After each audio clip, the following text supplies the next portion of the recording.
গীতা বিশ্বাস চ্যানেল থেকে সমস্ত দর্শক বিন্দুর প্রতি রইল প্রীতি ও শুভেচ্ছা। দেখতে থাকুন, শুনতে থাকুন। আজকে আলোচনা করি পালছি টিলা নিয়ে একটু। দেখুন, পালছি টিলার মেয়েরা কি টাইপের হয়। এরা নম্র, ভদ্র, শান্ত, মার্জিত এবং কি বলবো, খুব চাপা স্বভাব, চাপতে পারে। এই দীর্ঘ সময় চাপার ফলে এদের হার্ট, কিডনি ক্ষতিগ্রস্ত হয়। হ্যাঁ, তবে এরা সংসারের জন্য কঠিন কষ্ট করে। আর এই পেশেন্ট যদি একটু কি বলবো, পালছি টিলার একটু ডিপে যায়, তখন এরা কিন্তু সংসারটাকে ধরে রাখার জন্য অনেক সময় বিয়ে করতে চায় না। আর যখনই বিয়ে করতে চায় না, তখন সমাজের সেই কটাক্ষ তীর তাকে বিদ্ধ করে। ছোট বোনটাকে বিয়ে দিই, দাদার বিয়ে হয়ে যাক, তারপরে আমি বিয়ে করব। তখনই প্রশ্ন উঠবে সমাজের সেই সপ্তরথীর মতো। সপ্তরথী যেমন 7 দিক দিয়ে ধরেছিল অভিমন্যুকে, আর সেই মেয়েটাকেও ধরবে, নিষ্ঠুরভাবে তাকে নিষ্পেষিত করবে। এটাই সমাজ।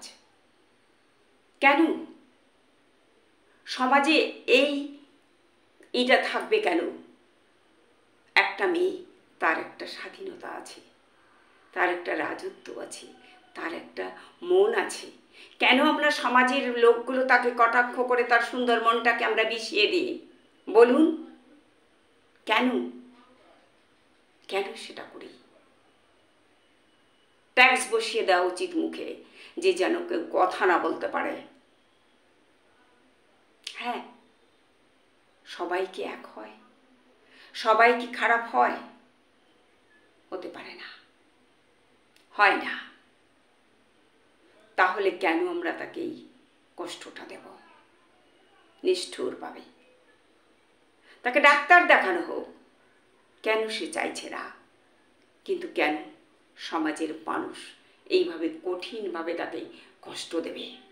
আর যদি সেই মেয়েটার মুখ দিয়ে বেরিয়ে আসে একটা কথা, তোমরা নিষ্ঠুরভাবে আমাকে নির্মমভাবে কষ্ট দিচ্ছ, তোমাদেরও শাস্তি পেতে হবে, তখন সেই মেয়েটাকে শাস্তি দেওয়ার জন্য গোল টেবিল বসবে। হয়তো তার বাবার দ্বারস্থ হবে, তোমার মেয়েটা কেন বলল, তাকে চরমভাবে শাস্তি দাও। সেই ভিয়েতনামের মেয়েটা বলেছিল 2 বোন যুদ্ধে মারা যায়, আর একটা বোন বেঁচে ছিল, সে ডাক্তারি পড়েছে। সেই কথাটা বলেছিল যে পৃথিবীতে শান্তি দিতে পারে একমাত্র ডাক্তার। আর সেই ডাক্তাররা যখন শান্তির কথাটা বলবে, তখন তাদের দিকে তীরবিদ্ধ করে দেবে ওই সমাজের নগণ্য মানুষগুলো। তাহলে যে সমাজে এই নগণ্য মানুষগুলোকে, যে সমাজ ভালো করতে পারে না, শান্ত করতে পারে না, ভদ্র করতে পারে না, তাহলে সেই সমাজের কি কোনো প্রয়োজন আছে? মানুষ মানবে সেই সমাজকে? আপনারা বলুন, মানবে না, নো নেবার, কখনো না।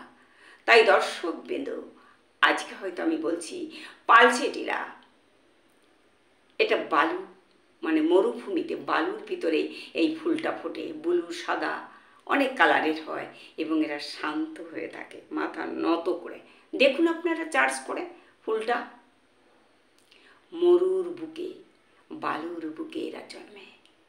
তাহলে এরা কতটা ভালো হলে শান্ত, ভদ্র এবং কঠিন পরিশ্রম মানসিকতা করতে পারে। কিন্তু এরা দীর্ঘ সময় থাকার ফলে এরা কার্সিনোসিনে চলে যায়। তাই দর্শক বৃন্দ, এই সুন্দর জীবনগুলোকে কার্সিনোসিন আপনারা সমাজের লোক করে দেবেন না, এটাই অনুরোধ। আমি গীতা বিশ্বাস বলছি। হ্যাঁ, পড়ুন, জানুন, শিখুন, তারপরে সমাজকে পরিচালনা করুন। একটা পরিবারে তীর দিয়ে সেই পরিবারটাকে ধ্বংস করে দেবেন না। আমি গীতা বিশ্বাস বলছি।